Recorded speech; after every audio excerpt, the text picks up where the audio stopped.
وسط يخالف في جوهره طبيعة الإنسان. البحر كان دائما مصدر إعجاب وانبهار، كما هو أيضا مكان مخاطر ومصدر خوف.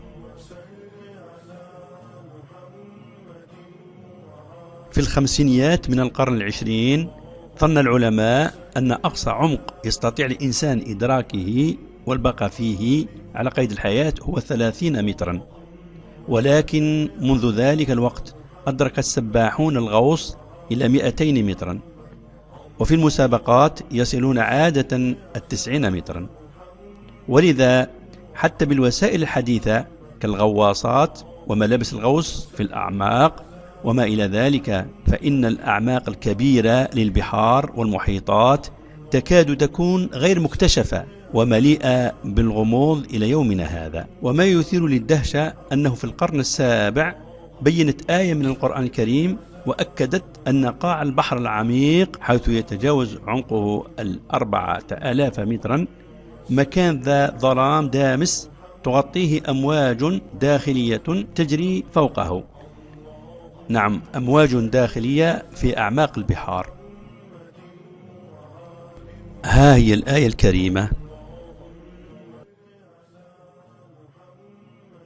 أو كظلمات في بحر لجي يغشاه موج من فوقه موج من فوقه سحاب ظلمات بعضها فوق بعض إذا أخرج يده لم يكد يراها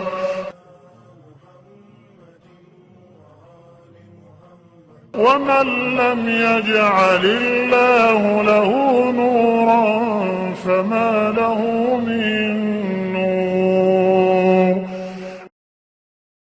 حسب القرآن الكريم أين نجد إذن هذه الأمواج الداخلية التي تغطي وتغشي البحر اللجي؟ لندرك ذلك علينا أن ننظر للآية مجددا، فالآية تتحدث عن أعمال الذين كفروا التي شبهها الله في الآية 39 بالسراب بقيعة.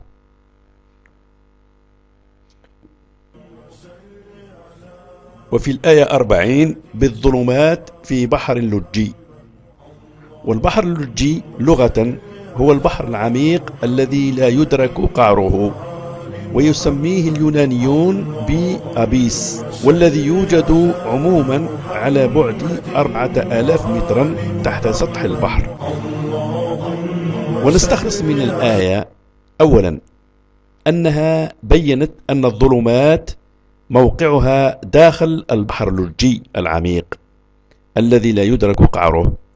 ثانيا أن هذا البحر اللجي العميق يغطيه موج.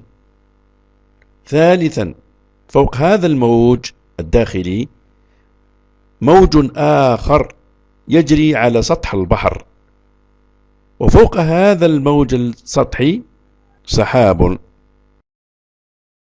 إذن القرآن الكريم ينص ويؤكد على وجود موجات تحت البحر تغطي وتجري فوق البحار العميقة وأعماق المحيطات.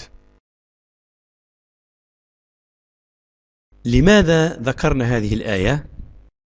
ذكرناها لأمر عجيب، لأن البشرية لم تكن تدرك ولا تعلم إطلاقا أن هذه الأمواج الداخلية التي تجري فوق البحر اللجي موجودة فعلا، فلم يكتشف العلماء بوجودها إلا بعد اختراع الأقمار الاصطناعية بعد الستينات من القرن العشرين.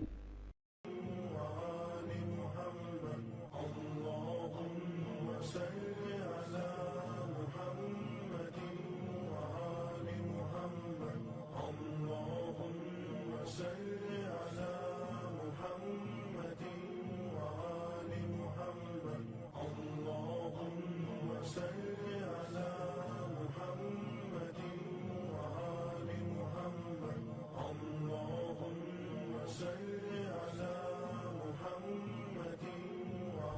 في الواقع هذه الأمواج ضخمة، يتراوح ارتفاعها من 100 إلى 500 متر، والمسافة بين قمتين تقارب 5 كيلومتر، وسرعتها بطيئة، فإذا عبرتها غواصة لا تدرك وجودها.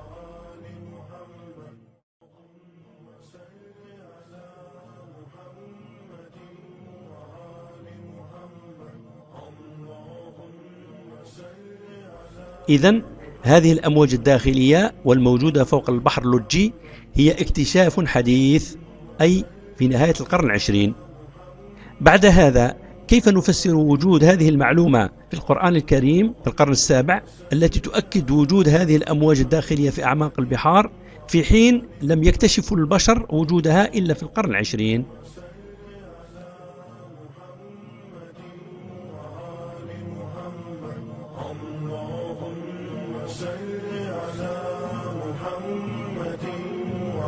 أليس هذا برهان من الله للذين يبحثون بصدق عن دين الله الحق والإيمان به؟